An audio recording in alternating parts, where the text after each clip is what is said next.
টি-20 innings খেলতে এসে test খেলার অন্যতম কারণ ক্রিকেট উন্নয়নের প্রেমে পড়া। আমিনুল ইসলাম বুলবুল দেশের ক্রিকেটকে এগিয়ে নিতে চান সবার সহযোগিতায়।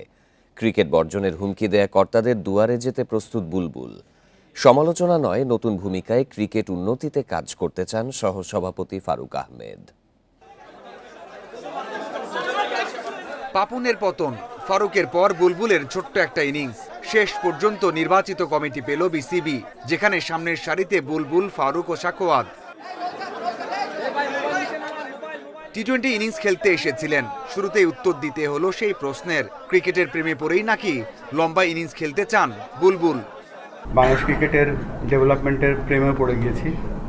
হয়তো শর্ট টার্মের জন্য এসেছিলাম এবং শর্ট টার্মটাই সবসময় প্ল্যান ছিল, কিন্তু যখন ট্রিপল সেঞ্চুরি প্রোগ্রামের মাধ্যমে ছোট ছোট কাজ করা শুরু করলাম, যখন সাফল্যগুলো দেখতে পেলাম, সেই লোকটা আমি ছাড়তে পারিনি এবং সেই লক্ষ্যে আমি রয়ে গিয়েছি, to serve more for my country. 4 বছরের জন্য দায়িত্ব পেলেন। প্রথম সভাতেই বন্টন করতে চান কমিটিগুলো। সবচেয়ে গুরুত্বপূর্ণ কাজ ক্রিকেট বর্জন করতে চাওয়া ক্লাবগুলোকে ফেরানো। নিজেই যেতে চান তাদের দুয়ারে। সকলকে আহ্বান জানাবো আমাদের সাথে একসাথে কাজ করে বাংলাদেশ ক্রিকেটকে এগিয়ে নিয়ে যাওয়ার জন্য। দরকার হলে আমরা তাদের কাছে যাব এবং যারা এই মুহূর্তে বোর্ডে নেই তাদেরকেও আমরা আহ্বান জানাবো আমাদের সাথে যেন একসাথে এই পথ চলায় সহায়তা করে। অতীত অভিজ্ঞতা একেবারে ভালো না ফারুক আহমেদের। নাটকীয়ভাবে ফিরে আসলেন সহসভাপতি হয়ে। বুলবুলের সাথে এক হয়ে কাজ করতে চান।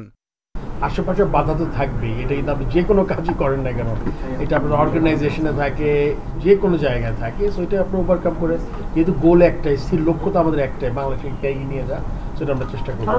রাজ্জাক পাইলটের মতো ক্রিকেটার রয়েছেন এই বোর্ডে, তবে প্রথমবারের মতো কাজ করতে আসার সংখ্যাই বেশি। সেই চ্যালেঞ্জে জয়ী হতে আশাবাদী বুলবুল। Mazharul Islam, independent news.